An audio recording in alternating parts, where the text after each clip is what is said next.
1909년 마리네티가 르 피가로지에 미래주의 선언을 발표한다.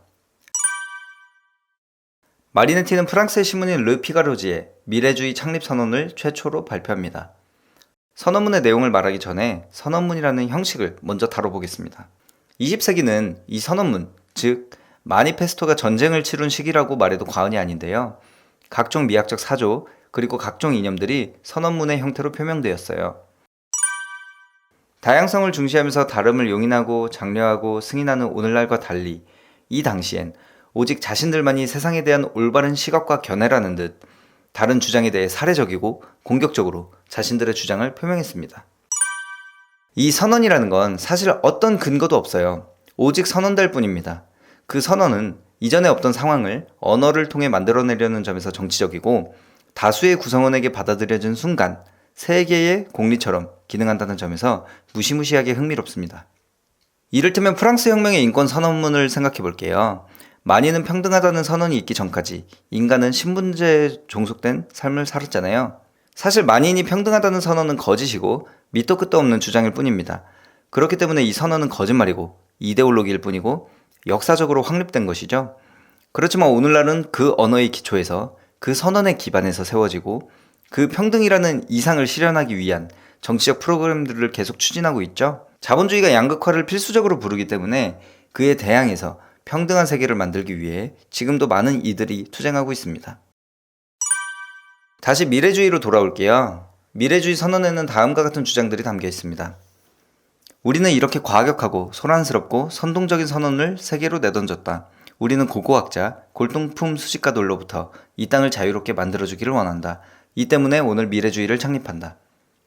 우리는 이 나라를 무덤처럼 뒤덮고 있는 박물관들로부터 풀어주려고 한다. 우리는 힘과 위험에 대한 사랑을 노래하겠다. 이 같은 사랑은 대담무쌍함의 습성이다. 지금까지 문학은 황홀경, 수면, 고요한 생각만을 찬양했다. 우리는 공격적인 행동, 열에 들뜬 불면증, 경주자의 활보, 목숨을 건 도약, 주먹으로 치기와 손바닥으로 따기 때리기를 찬양하고자 한다. 우리는 새로운 아름다움, 다시 말해 속도의 아름다움 때문에 세상이 더욱 멋있게 변했다고 확언한다. 폭발하듯 숨을 내쉬는 뱀같은 파이프로 덮개를 장식한 경주용 자동차, 포탄 위에라도 올라탄 듯 으르렁거리는 자동차는 사모트라케의 니케보다 아름답다. 싸움보다 더 아름다운 것은 없다. 공격성이 없는 작품은 걸작이 될 수 없다. 시는 미지의 힘들을 인간 앞에 항복하도록 만드는 폭력적 타격이다. 우리는 세상에서 유일한 위생학인 전쟁과 궁극주의, 애국심과 자유를 가져오는 이들의 파괴적 몸짓, 목숨을 바칠 가치가 있는 아름다운 이념, 그리고 여성에 대한 조롱을 찬미한다. 우리는 박물관, 도서관, 모든 종류의 아카데미를 파괴하고 도덕주의, 페미니즘, 모든 기회주의적이고 실용주의적인 비겁함에 맞서 싸울 것이다. 여기엔 속도와 새로움, 폭발, 전쟁, 죽음에 대한 찬미가 뒤섞여 있습니다. 오늘날의 관점에 비추어 마냥 비도덕적이라고 비난할 일은 아닌 것 같아요. 조금 차갑게 말하면 도덕은 당대적인 지적인 유행에 불과하니까요.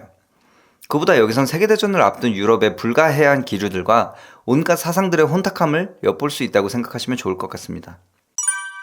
미래주의는 아방가르드와 대중문화가 연기하길 원했고 선전선동이 아방가르드에 있어 필수적이게 될 것이라는 걸 예견하고 있었어요. 타고난 역동성, 대상의 파괴, 형태의 파괴자로서의 빛 등의 기계에 대한 찬미는 어떻게 보면 예술 창작품보다 산업 생산물이나 전쟁 무기들의 미적 우위를 말하는 것처럼 보이기도 하죠. 여기서 알 수 있는 사실 하나, 우리가 흔히 하는 오해가 있는데요. 아방가르드는 결코 진보적인 게 아닙니다. 전위적인 거예요.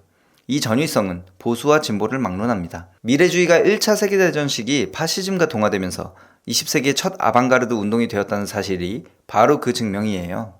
움베르토 보치오니, 자코모 발라, 카를로 카라 등은 이 선언 이후 재빠르게 미래주의적 전략을 수립하기 시작하는데요. 이 졸속함이 미래주의의 속도를 의미하고 드러내기도 합니다.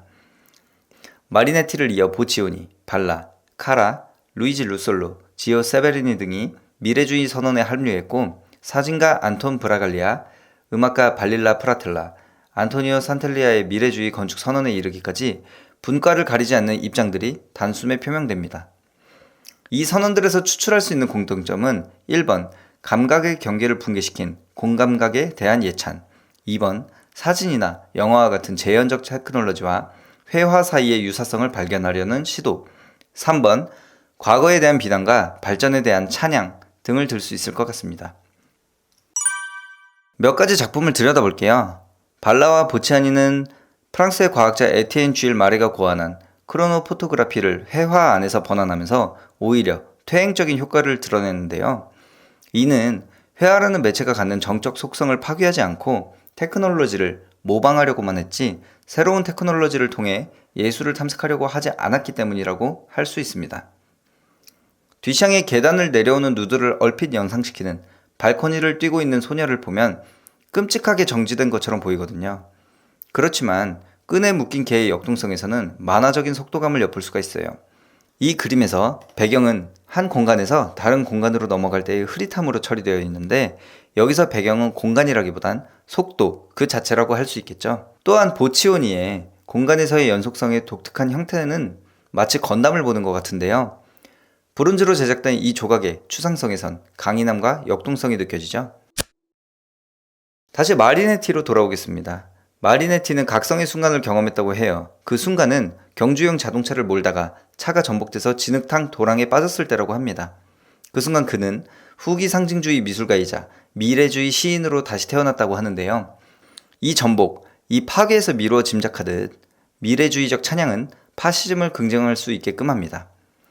전쟁이 위생학이라는 입장에서 모든 전통과 문화를 제거해야 한다는 그의 입장은 기존의 예술 공간과 제도를 파괴할 것을 요구하면서 아방가르드가 이전의 모든 예술과 역사적 기억과 단절하고 전통의 폐허 위에서 새로운 미학을 세울 것을 상상했습니다.